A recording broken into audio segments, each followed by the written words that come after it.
No vídeo de hoje, vamos ver que o único jeito de sermos considerados justos diante de Deus e herdarmos suas eternas e preciosas promessas é termos fé naquele que foi realmente justo, que viveu perfeitamente sem transgredir a lei de Deus e que com seu ato de justiça nos garantiu a salvação. A nossa inalcançável libertação dessa condição caída. E quem é esse? Quem? Isso mesmo, Jesus Cristo.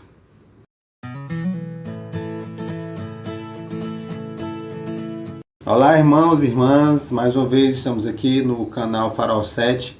Eu sou Sami Paiva e o tema da lição de hoje é Fé da Aliança. O verso em destaque a gente vai ver lá no livro de Gálatas, capítulo 3 e no verso 11. Fala assim, ó: E é evidente que pela lei ninguém é justificado diante de Deus, porque o justo viverá pela fé. Em todo o nosso estudo sobre o tema, vimos que a salvação na antiga e na nova aliança é obtida da mesma maneira, pela fé. A fé no símbolo do Salvador, que era representado pelo Cordeiro sem defeito na antiga aliança, e a fé no próprio Salvador, que é Jesus, na nova aliança. Só Jesus pode nos salvar. Nós não teríamos condições de nos salvarmos sem a intervenção de Jesus. Se você ainda não entendeu nossa condição em relação ao pecado e por que a pessoa não pode se salvar sozinha, cumprindo a lei de Deus, é o seguinte: imagine que Deus fez o ser humano com asas e o paraíso fica nas nuvens. E quando o ser humano pecou, perdeu as asas e caiu na terra.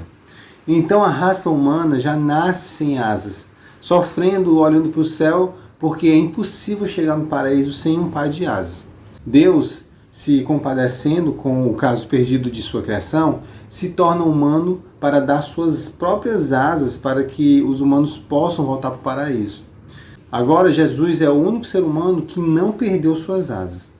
Então ele desce, tira suas asas e divide com aqueles que têm fé, que podem voar com as asas dele. Acontece que Jesus já não pode mais usar suas asas e ele fica na terra enquanto a humanidade volta para o paraíso. Ele sofre a condenação da humanidade por ter pecado e perdido as suas asas, que davam acesso ao paraíso. É mais ou menos assim. Só Jesus poderia proporcionar a salvação da humanidade caída. Nenhum ser humano poderia prover sua própria salvação, porque o pecado passou a fazer parte da vida da humanidade. Todos são descendentes de um homem que perdeu as asas. Por isso que temos que ter em mente o quão precioso foi para cada um de nós o preço da salvação. Jesus deu sua vida para que pudéssemos voltar para o paraíso. Por isso, hoje, eu apelo a você que está assistindo a contemplar e se sensibilizar de uma maneira mais significativa com a cena do Calvário. Não foi uma cena qualquer. Foi o ápice de nossa existência. Esse ato dividiu a história em duas partes. E só podemos ter esperança no amanhã por causa desse ato de justiça do Deus que ama de verdade sua criação. Por isso eu apelo hoje para que você honre a cena do Calvário, honre o sacrifício que Deus fez para nos salvar. Foi por cada um de nós. E não foi barato não, viu? Como diz 1 Pedro 1, verso 18 e 19. Custou a vida da pessoa que você mais ama. Pense na pessoa que você mais ama. Sua mãe, seu pai, seu filho. Agora multiplique por isso aqui, ó. Isso. Multiplique pelo infinito. É o amor que você sente por Deus. Você pode até dizer: eu não sinto isso não, Samir. É porque o inimigo, com os encantos desse mundo, faz você perder essa sensibilidade para te desviar da salvação. Mas quanto mais você se achega a Deus, mais você redescobre esse amor.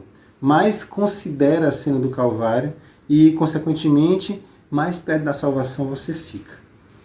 Pois é, eu abri esse parêntese sobre a reflexão do Calvário porque é uma das bases da fé salvífica. E um dos exemplos na Bíblia desse tipo de fé foi o patriarca Abraão. Abraão desenvolveu tamanha fé em Deus que, por causa desse ato de fé, ele foi considerado justo diante de Deus. Mas veja bem, ele não se tornou justo propriamente dito, e nem ficou perfeito e sem pecados, depois que teve a fé nas promessas de Deus. mas por causa dessa fé, ele foi justificado para pertencer ao reino de Deus, nessa realidade, na realidade que ele viveu, e quando fosse estabelecido de uma vez por todas, no seu segundo advento. Em outras palavras, por causa dessa fé, Deus disse: tu é meu, Abraão, passa para cá. Essa é outra base da nossa teologia, a justificação pela fé. Nada que eu faça pode me salvar, mas só o que Jesus fez por mim no Calvário é que pode me salvar. E ter fé nesse ato cósmico me coloca no caminho da salvação. E essa fé é a fé que percebe o próprio desamparo, a fé que requer uma entrega completa do ser, a fé que exige uma submissão total ao Senhor, a fé que resulta em obediência. Essa foi a fé de Abraão e que lhe foi atribuída para a justiça. A fé não nos torna justos, mas é um meio pela qual obtemos o dom da justiça. Tudo que vem depois, obediência, santificação, desenvolvimento do caráter, amor, deve se originar dessa verdade essencial. Irmãos, essa é a verdade.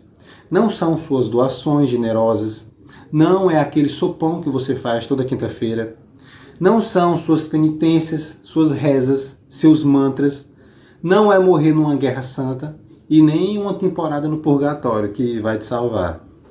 O que vai te salvar é a fé naquele que morreu pelos seus pecados, Jesus Cristo. Essa é a salvação. Por isso não espere sofrer um acidente, ficar doente, perder sua fortuna ou quase morrer. Viva essa fé agora, a partir de hoje. Você vai usufruir dela do jeito que você está agora, como Abraão fez. Leia a Bíblia, ore, desenvolva essa fé salvífica. Você não vai ficar melhor do que os outros ou intocável, mas você vai começar a estagiar no caminho da salvação e se preparar para viver na eternidade. Amém?